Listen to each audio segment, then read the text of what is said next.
नमस्कार दोस्तों, स्वागत है आपका डिफेंस गैलरी में। तो दोस्तों आज हम इस वीडियो में आपको दो राइफल्स को कंपैरिजन करके बताएंगे कि कौन सा राइफल अच्छा है या फिर दोनों राइफल्स बराबर के टक्कर के हैं और क्यों भारत एक स्वदेशी वेपन को छोड़ के एक विदेशी वेपन यानी कि अमेरिकन 6 और 716 की परचेजिंग के लिए गया है। क्योंकि कई लोगों का ऐसा मानना था कि भारत को इस समय अपने स्वदेशीकरण की ओर आगे बढ़ना चाहिए और स्वदेशी वेपन्स को चूज करना चाहिए, एटलीस्ट जिन चीज़ों में हमारे पास ऑप्शन है। तो उस समय भारत क्यों 6 और 716 के ऑर्डर को दिया है भारत ने, तो इन सारी चीज़ों पर बात करेंगे दोस्तों। तो चलिए बिना किसी देरी के वीडियो को शुरू कर लेते हैं। तो दोस्तों परचेजिंग कैसे हुई, क्यों इंडिया के राइफल को नहीं खरीदा गया, अमेरिका के राइफल को खरीद लिया गया, इन सारी चीजों पे बाद में बात करेंगे। पहले बात कर लेते हैं दोनों राइफल्स के एक कंपैरिजन की। तो दोस्तों बात की जाए अगर अपने स्वदेशी राइफल कंपनी की, तो उसे हम कहते हैं ट्रिपल एस डिफेंस, और ये डिफेंस कंपनी एस्टैब्लिश हुई है 2017 में। और इन्होंने दोस्तों अपने राइफल्स बनाने के काम को तभी से शुरू किया है, लेकिन इनकी जो असॉल्ट राइफल की फैमिली है इसे इन्होंने इसी बार के डिफेंस एक्सपो में शोकेस किया था, जिसमें इन्होंने दुनिया के सामने P72 असॉल्ट राइफल फैमिली को लाया था। इससे पहले ये कंपनी वाइपर और सोबर नाम से स्नाइपर राइफल्स बनाया करती थी। तो यानी कि ये जो हमारा असॉल्ट राइफल की जो हम बात करते हैं उसे पहली बार इन्होंने डिफेंस एक्सपो में यानी कि 2020 में ही फरवरी के महीने में शोकेस किया है। तो सबसे पहली बात यह है कि ये काफी न्यू है। और दूसरी बात, अब हम कंपैरिजन कर लेते हैं कि इसकी जो टेक्निकल स्पेसिफिकेशन है उसमें ये राइफल कहां तक बैठता है अगर हम अमेरिकन 6 और 716 की बात कर लेते हैं। तो वैसे तो दोस्तों इस P72 असॉल्ट राइफल की फैमिली में 3 तरह के राइफल्स आते हैं, जिसमें कि शॉर्ट बैरल लेंथ की राइफल होती है जो कि एक कार्बाइन राइफल है जिसमें 10 इंच का बैरल लगा होता है। उसके बाद एक DMR राइफल होती है जिसमें कि 20 इंच का बैरल लगा होता है, और दूसरी होती है इसकी असॉल्ट राइफल जिसमें 16 इंच का बैरल लगा होता है। तो ये जो 16 इंच वाला वेरिएंट है दोस्तों, जिसे हम P72 RECR कहते हैं, जिसका मतलब होता है RECR का रैपिड एंगेजमेंट कॉम्बैट राइफल। तो ये वाला जो इसका वर्जन है इसे ही हम कंपेयर कर सकते हैं 6 और 716 से, क्योंकि यही वर्जन सबसे ज्यादा सूटेबल है इस कंपैरिजन के लिए। तो हम इसी के कंपैरिजन की बात करेंगे। तो यहाँ पे दोस्तों बात कर लेते हैं सबसे पहले कैलिबर की। तो कैलिबर में दोस्तों जो हमारा P72 वेरिएंट है ट्रिपल एस डिफेंस का, इसका कैलिबर है 7.62 इंटू 39 mm का, जबकि 6 और का जो कैलिबर है वो है 7.62 इंटू 51 mm का।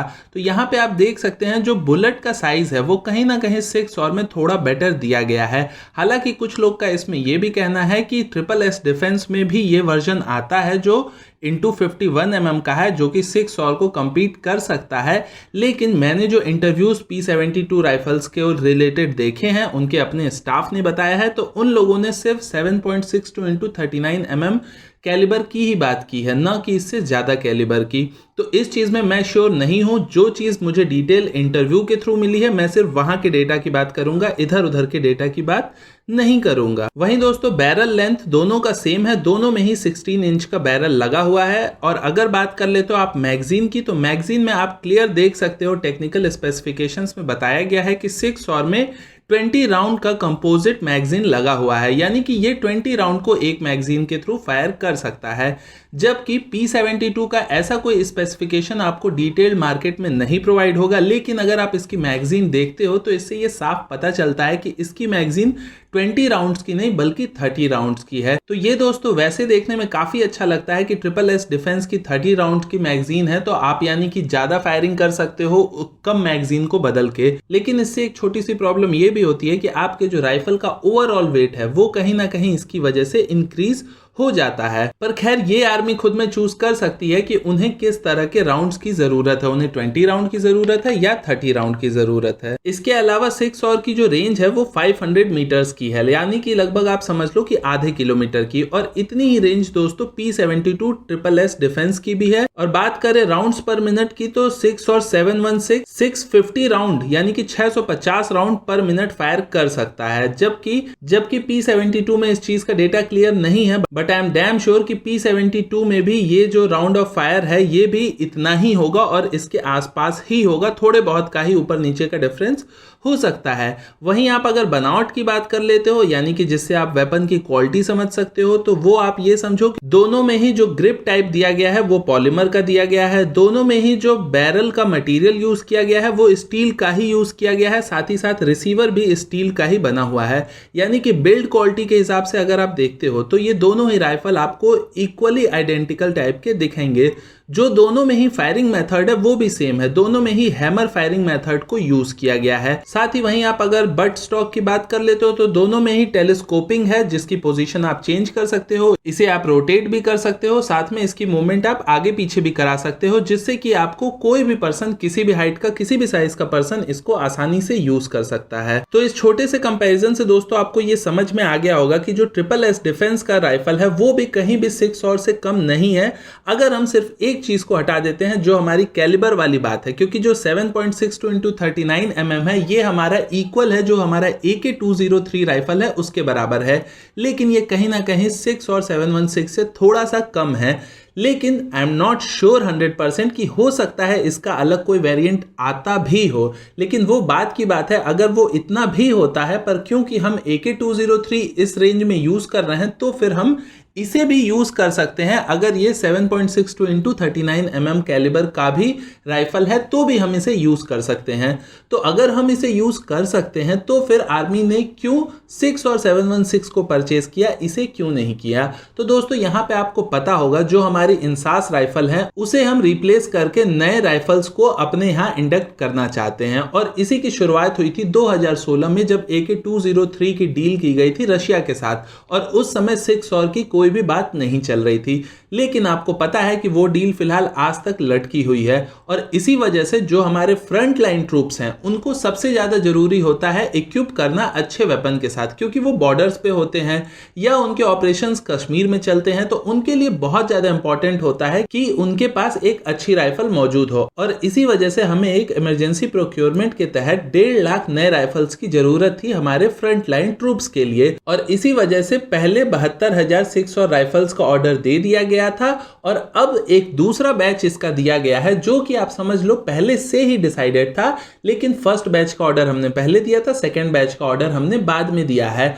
और ये चीजें दोस्तों तब हुई थी जब 6 और का एक तरीके से आप कह लो AK-203 डील के वक्त तो 6 और था ही नहीं, तो फिर हम वहां पे बात ही नहीं कर सकते SSS डिफेंस की।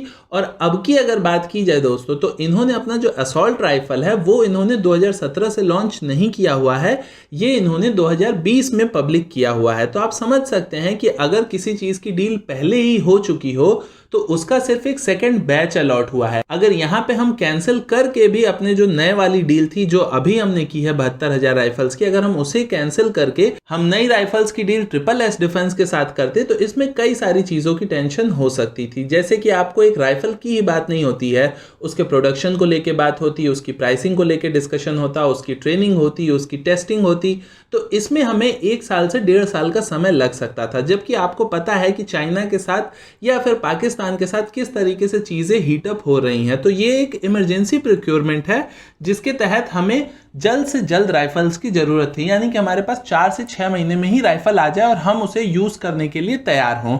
तो उस केस में क्योंकि हम 6 और पहले से ही यूज कर रहे हैं तो हमारी आर्मी उसके लिए ऑलरेडी ट्रेंड है, हमारे पास उसकी इन्वेंट्री, ट्रेनिंग, सप्लाई सब कुछ पहले से अवेलेबल है, और यही डील पहले से ही फिक्स थी कि हमें 1.5 लाख एक नए राइफल्स की जरूरत है, जिसमें कि 6 और को पहले ही चुन लिया गया था। तो शायद यही रीजन रहा होगा दोस्तों कि हमारी आर्मी ने 6 और को यहाँ पे प्रेफरेंस दिया है SSS डिफेंस की जगह में। बात की जाए तो SSS डिफेंस को कब मिलेगा मौका, तो दोस्तों SSS डिफेंस को मौका तभी मिल सकता है जब हमारे AK-203 की जो डील है वो कहीं ना कहीं बीच में फंस जाती है और गवर्नमेंट इस डील की एक तरीके से नई शुरुआत करे तो SSS डिफेंस को बिल्कुल मौका मिलेगा।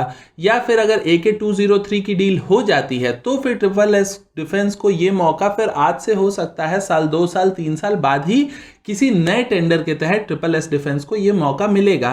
और ऐसा नहीं है दोस्तों कि हमारी आर्मी वगैरह इस पे ध्यान नहीं दे रही है। ट्रिपल एस डिफेंस के एक इंटरव्यू में बताया भी गया था कि जो हमारे एनएसजी और पैरा एसएफ की फोर्सेस हैं उन्होंने कुछ यूनिट्स इसके टेस्ट भी किए हैं। तो वो भी एक प्रोसेस है, चल रहा है, लेकिन एक सही समय पे ही इस राइफल को परचेज किया जाएगा। ये कहीं से नहीं कहा जा सकता दोस्तों कि ये एक स्वदेशी वेपन है, इसलिए हमारी आर्मी इसे नहीं परचेज कर रही है, क्योंकि हमें ज्यादा अमेरिकन वेपन पे भरोसा है। क्योंकि दोस्तों आपको पता होना चाहिए कि इंडियन आर्मी हो या फिर इंडिया की कोई भी फोर्स हो, चाहे वो एयरफोर्स हो या नेवी हो, ये सारी फोर्सेस फर्स्ट प्रायोरिटी अपने ही देश के कंपनी को देती हैं, क्योंकि वो हर इंसान करेगा। तो उस केस में आपको कभी कोई दिक्कत फेस नहीं करनी पड़ेगी कि ऐसा नहीं होगा कि आपको कल को राइफल्स के किसी एम्युनिशन की जरूरत है या राइफल में कोई अपग्रेडेशन कराना है तो आप वो अपने देश में करा सकते हो, जबकि किसी और देश से करने पे आपको उनके ऊपर डिपेंडेंट होना पड़ता है। तो भारत जानबूझ के कभी ये नहीं करेगा कि किसी और देश के वेपन को खरीदेगा।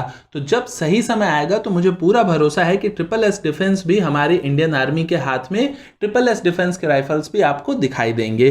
तो अभी के लिए इतना ही दोस्तों। आपका क्या कहना है इस वीडियो के बारे में, आप अपने सुझाव को कमेंट सेक्शन में जरूर बताइएगा। मैं मनीष मिलता हूं आपसे किसी अगले वीडियो में, तब तक के लिए नमस्कार, जय हिंद।